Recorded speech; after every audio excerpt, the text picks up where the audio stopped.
Rupee network நண்பர்கள் அனைவருக்கும் வணக்கம். டிஸ்க்ளைமர், இந்த வீடியோ ஃபுல்லாவே எஜுகேஷனல் பர்பஸ்க்காக கிரியேட் செய்யப்பட்டது. நான் செபி ரெஜிஸ்டர்ட் அட்வைசர் கிடையாது. எந்த ஒரு பங்கையும் நாங்க வாங்குங்க அல்லது வித்துருங்கன்னு நாங்க ஸ்டாக் ரெக்கமெண்டேஷன்ஸ் கொடுப்பது கிடையாது.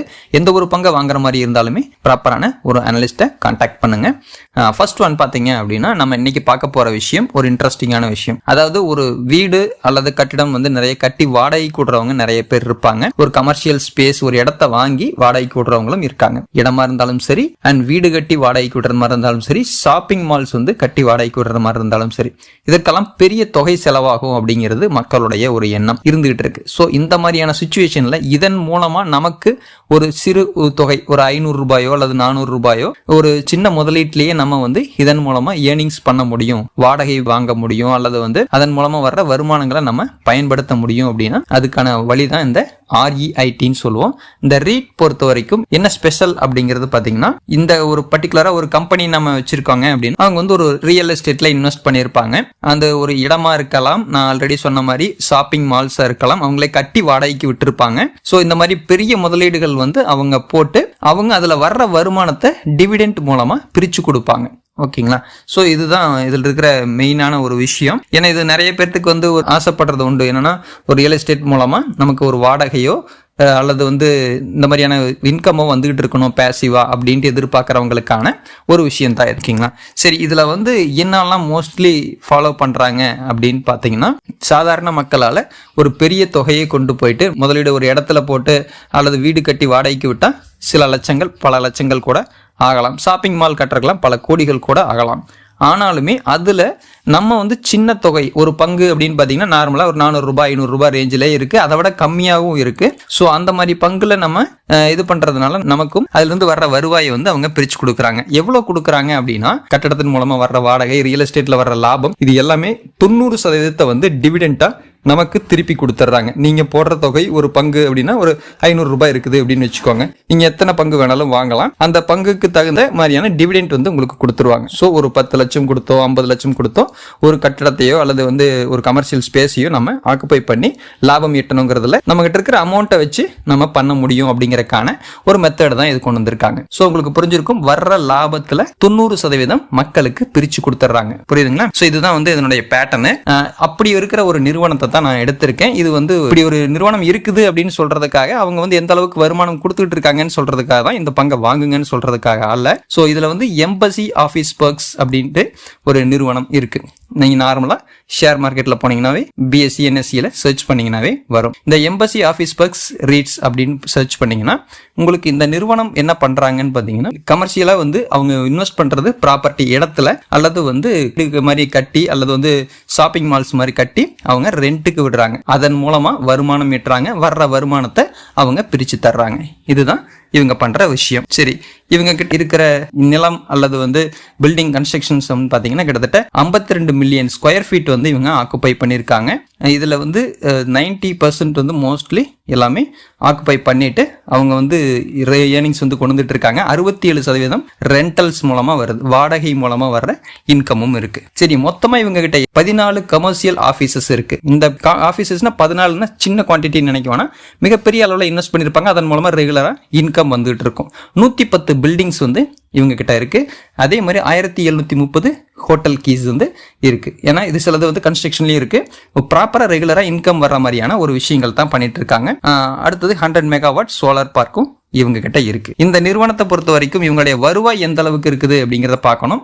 சோ அதுக்கு முன்னாடி நம்ம இந்த ரெவென்யூ அப்படிங்கிற விஷயத்தை பார்ப்போம். 2021 1220 கோடி ரூபாய். அதற்கு பிறகு 2105, 2054, 1901, கொஞ்சம் ஸ்டெப் குறைஞ்சு 2025 1633 வரைக்கும் இருந்திருக்கு. ஓகேங்களா? சோ இதுதான். அடுத்தது இவங்களுடைய நெட் ப்ராஃபிட் ரேஷியோ அப்படின்னு பாத்தீங்கன்னா 2021 444 கோடியா இருந்தது, இன்க்ரீஸ் ஆயிட்டு 1339.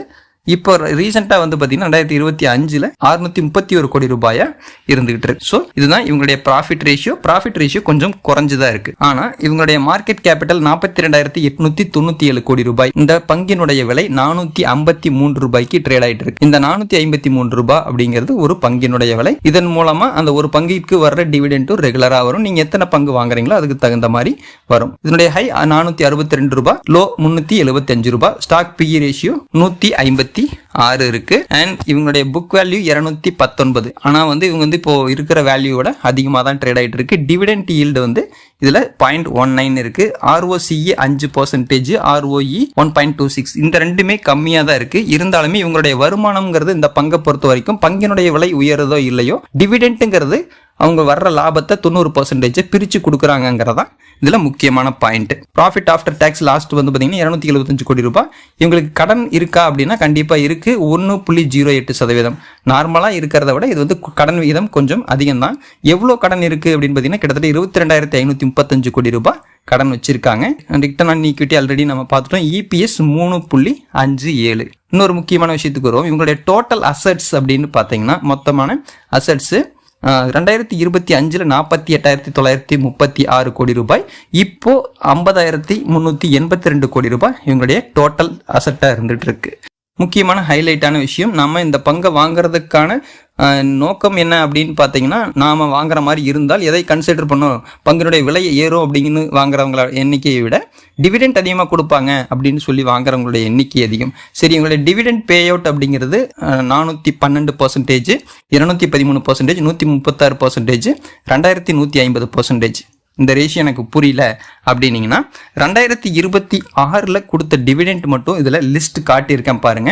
30 ஏப்ரல் 14 பைசா அண்ட் 30 ஏப்ரல் அதே மாதிரி வருஷம் கொடுத்துருப்பாங்க ₹1.39. இந்த மாதிரி டோட்டல் பண்ணிட்டு இந்த வருஷம் மட்டும் இவ்வளோ டிவிடெண்ட் வந்து கொடுத்துருக்குறாங்க அப்படிங்கிறது தான் அவங்க சொல்றாங்க. டோட்டல் பண்ணிட்டு அவங்க ப்ராப்பராக செட்டில் பண்ணிட்டு இருப்பாங்க. ஓகேங்களா? ஸோ இதில் அடுத்தது 2025 அப்படின்னு பார்த்தீங்கன்னா இவ்வளோ பேமெண்ட் வந்து கொடுத்துருக்குறாங்க. 66 பைசா, ₹1.97, ₹3.88. ஸோ இதெல்லாத்தையும் டோட்டல் பண்ணி பேமெண்ட் வந்து செட்டில் ஆகும். 4 மாசத்துக்கு ஒரு தடவை அல்லது 3 மாசத்துக்கு ஒரு தடவை வந்து பேமெண்ட் வந்து வந்துகிட்டு இருக்கும். ஸோ வர்ற வருவாய் எப்படி, அதாவது எல்லாமே வந்து நம்ம ப்ராப்பராக இதாகும்னு சொல்ல முடியாது. சில நேரங்களில் நஷ்டமும் இருக்கலாம், லாபமும் இருக்கலாம். வர்ற லாபம் எதுவாக இருந்தாலும் 90% உங்களுக்கு பிரித்து கொடுப்பாங்க. அவ்வளோதான் விஷயம். ஸோ உங்களுக்கு அடுத்த பேஜ் ஒரு பேஜ் 10ல் 2025 டிவிடெண்ட் வந்து அதிகமாகவே கொடுத்துருக்காங்க. ₹1.70, ₹2.37, ₹3 இந்த மாதிரியெல்லாம் டிவிடெண்ட் வந்து கொடுத்துருக்குறாங்க. சரி, இந்த பங்குல முதலீடு செஞ்சிருந்தா எவ்வளவு வருவாய் இருந்திருக்கும் அப்படின்னு பார்க்கும்போது 7 வருஷத்துக்கு முன்னாடி பண்ணவங்களுக்கு 2%, 5 வருஷத்துக்கு முன்னாடி பண்ணியிருந்தா 4%, 3 வருடத்திற்கு முன்னாடி இந்த பங்கை வாங்கியிருந்தாங்கன்னா 13%, 2 வருடத்துக்கு முன்னாடி வாங்கினா 11%, 1 வருஷத்துக்கு முன்னாடி வாங்கியிருந்தால் கூட 15%. ஸோ ஆவரேஜா 10 to 15%ங்கிறது ஸ்டாக்கோடைய பிரைஸ் ஏறும் போதுமே நமக்கு அதுலேயும் ஒரு லாபம் கிடைச்சிருக்கு. அது இல்லாம டிவிடெண்ட் அப்படிங்கிற விதத்துல நமக்கு அந்த லாபத்தொகையும் 90% பிரிச்சு கொடுக்குறாங்க. இதுல இருக்கிற விஷயம் இதுதான். இதே மாதிரி தான் நீங்க எந்த பங்குகளை பொறுத்த வரைக்கும் எல்லாமே மாறுபடும். இது வந்து ஒரு சாம்பிளுக்காக எடுக்கப்பட்ட இந்த ஒரு பங்கு தான். இவங்களுடைய காம்படிட்டர்ஸ்மே நிறைய இருக்காங்க. நாலேஜ் ரியாலிட்டி இருக்காங்க, அண்ட் எம்பசி ஆஃபீஸ் ரேட் இருக்கும், அடுத்து மைண்ட் ஸ்பேஸ் இருக்கு, ப்ரூக்ஃபீல்ட் இந்தியா இருக்கு. ஸோ இந்த மாதிரியான நிறைய நிறுவனங்கள் இவங்களுக்கு காம்படிட்டர்ஸா இருந்துட்டு இருக்காங்க. இந்த பங்குல இருக்கிற சாதகமான விஷயம் அப்படிங்கிறது டிவிடெண்ட். இந்த பங்கை வாங்கணும்னு நோக்கம் அதிகமா வர்றதுக்கு எல்லாத்துக்கும் காரணம் டிவிடெண்ட் வந்து வருது. இந்த ஒரு பெர்சன்டேஜ் ரேஷியோல கொடுத்துக்கிட்டு இருப்பாங்க. வர்ற லாபத்தை வாடகை மூலமா வர்றதையோ ப்ராப்பர்ட்டி மூலமா வர்றதையோ உங்களுக்கு அந்த அமௌண்ட் பேமெண்ட் வர்றதுனால தான் டிவிடெண்ட்டுக்காக. ஓகேங்களா? சப்போஸ் பிரைஸ் வந்து இன்க்ரீஸ் ஆகலாம் அல்லது டிக்ரீஸ் ஆகலாம். அது நம்மளுடைய பங்கு சந்தையினுடைய ரிஸ்கை பொறுத்தது. ஓகேங்களா? அது நல்லா புரிஞ்சுக்கோங்க. பங்கு சந்தைங்கிறது 100% ரிஸ்க் நிறைந்தது தான்.